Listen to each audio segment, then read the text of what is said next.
The World Cup is over, and when it is over, we are back to business as usual because everything was really caught tight or was caught in a pause by the World Cup. But right now, we are 100% free from World Cup. Messi wins it, Lisandro Martinez wins it for Argentina. Rafael Varane fails to win it for France, but I think for him it will be good because he really won it last time in 2018, and whoever much wanted to win it this time round, Messi was really the man of the day, and Lisandro Martinez. Welcome to United Matters channel. How are you guys and where are you watching us from? I'm having 3 stories of Erik ten Hag trying to go on and sign Mohammed Kudus of Ajax, Ghanaian international. There is another player being linked to.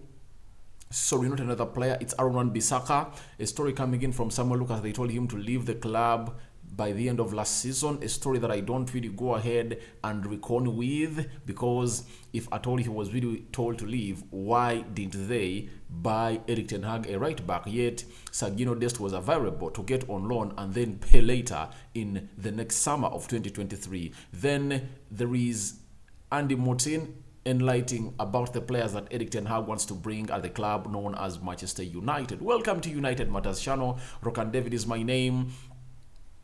Guys, last week I told you that we are like 7 days away from watching United play again, and obviously it's not far than Wednesday. From today we are left with 1 day to see either United plays the Carabao Cup game at the Old Trafford, where we are going to see players like Rashford, Harry Maguire, Luke Shaw, Gabriel Malacia return, because today they are returning on training, and obviously are waiting to see what the club has to go on and do and say about the the injury of Diego Dallo. Now let's get into the stories as soon as possible, because it looks like yesterday we never really came in through to give you the tea, but today we are here with your tea to serve you. Here I am. It's chilly, and I know most people it's really chilly because in Africa it's like the winter season in there for you, but not as cold as it is in Europe and America. We've been told by Andy Morton that Erik ten Hag wants to continue bringing world-class players to Old Trafford, and he seeks to restore their status as an elite club.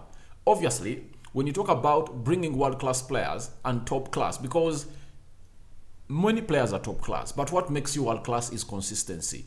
Doing the same thing again and again and again for seasons and seasons. That's what makes you world class. But talking of world class players that have re-arrived at Manchester United, I think Casemiro is world class. Which other player? Eriksen is world class. And we look at the list of players that he wanted to bring at Manchester United. Most of them were world class. Denzel Dumfries to me is world class. He's one of the best right backs in the world. Frank de Jong is world class. He's one of the best central midfielders in the world. Darwin Núñez, I think top class, not yet world class because his consistency is really lacking. The other one he wanted was Julian Timber. I think he's top class. Yeah, and I think he really wants to go on and really get in more players that are really great to go on and really arrive at the club. But I believe Casemiro and Eriksen are really world class. And he talks about bringing more world class players at the club. Obviously, he is in the best suited position to bring them at Manchester United. Do you know why?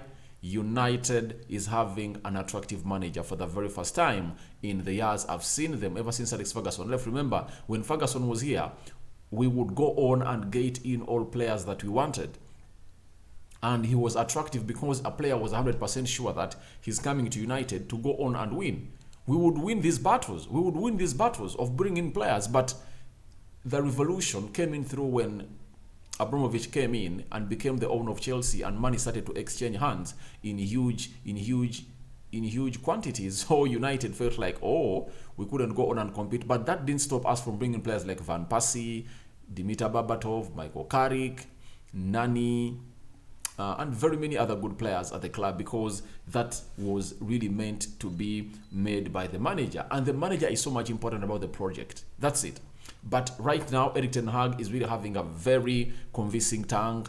He has brought in players. He has emerged them with the ones that are really already at the club. They are doing a very fantastic job that every United fan outside there is really enjoying. And when he talks about bringing in more world-class players, obviously, world class and top class. I believe Gabriel Malacia is top class. That's it, no doubts. Lisandro Martinez, I think for him is top class, but he's nearing becoming world class because his consistency is not decelerating. It's accelerating game in, game out. You get? And players like Rafael Varane are world class. When we talk about world class players at Manchester United, I think we are having David De Gea, Rafael Varane, there is Casemiro, there is Ericsson, there is which other players world class at Manchester United? Bruno Fernandes is world class. Even Rashford is, though he really had one season that was really off his grill, but I believe he's really world class. He's really world class.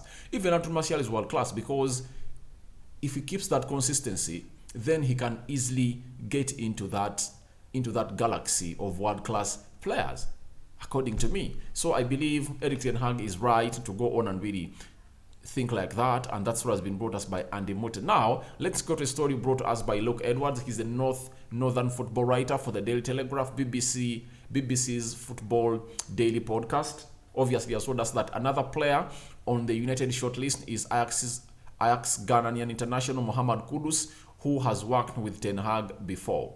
Obviously, this player plays for Ajax. That is Mohammed Kudus. And when you look at Mohammed Kudus, I think there are a lot of things and reasons as to why he's supposed to be brought to Manchester United. The first reason is this guy is really versatile. I believe it's the main reason as to why Ten Hag wants him to arrive at Manchester United. His quality is unmatched. You saw him at the World Cup. He scored 3 goals, I think. Were they 3? He scored 2 and 1 assist all 2. Mohammed Kudus plays well as a central attacking midfielder. He can play as a left attacking midfielder. He can play as a right attacking midfielder, and he can play as a false 9. I remember very well when Ajax played their first game in the Champions League this season by beating Rangers, I think by 6 goals to 1. Mohammed Kudus was played as a false number 9. I think he scored a hat-trick. Not so. That's what really is flowing in my mind, and remember it like yesterday. It shows you how good this guy is. You see, right now, I believe at United, in a season that we are going to have and the most we're going to have, many games are really going to be piling up, and you need players who can play in a variety of positions. Like Mohammed Kudus, when he comes in at Manchester United, he can come in for Anthony, he can come in on the left, he can come in and play as a false 9. And Erik ten Hag, in his belief that he needs to be having 3 players to play as centre forwards, he knows that he only has Anthony Martial as a striker. If at all he brings in Cody Gakpo and Mohammed Kudus, that will be a very, very huge improvement for him. Reason being, he would have sorted very many positions at once. That's what we call hitting 3 birds with 1 stone. Bringing in Kudus, who plays in 4 attacking positions, obviously will help us do the needful, and he has already worked him before. He has already worked with him at Ajax, and he knows how good and quality this player is. And when we look at United, we are lacking quality. We are lacking quality of left-footed players. And you know what left-footed players come with? Flair, brilliancy, execution is really out of this world. And I believe Mohammed Kudus will be a very good signing for Manchester United. And obviously his price is not all that alarming. I think he goes for like 35-40 million euros from Ajax. That won't be bad, but it depends on what the club is going to be looking like in January. I believe all these stories started coming in through the stories of De Jong that I'm coming back with next, Bellingham to Manchester United, because we are on the verge of being sold to a new owner. That means Erik ten Hag has been told by the CEO of United, Richard Arnold, that selling of Manchester United means more investment at the club. So, has it started to go on and tell Richard Arnold and Erik ten Hag to identify new players they are going to buy immediately because the new owner is known? Is the new owner engineering all this, that please tell me which players do you want to come at the club, and we might be surprised that even in January we can break the bank and bring in more players? That's it. Surprises can happen because the new owner knows I'm taking over in March. I need this club to be in the Champions League, but I need to have a pre-contract with you that I'm taking over the club in March and I'm injecting in some 150 million pounds in January. That is possible and it can be allowed by the financial fair play because it's really being reviewed every 3 years. And I think United has never violated any and will never been under the surveillance of the financial fair play committee of the UEFA. That's it. So, in my understanding, these connections are really so much linked to the new owner. There is an invisible hand of a new owner trying to take over immediately in January, because when he takes over in March, he's not going to be able to go on and buy players. That will limit our chances to go on and play the Champions League.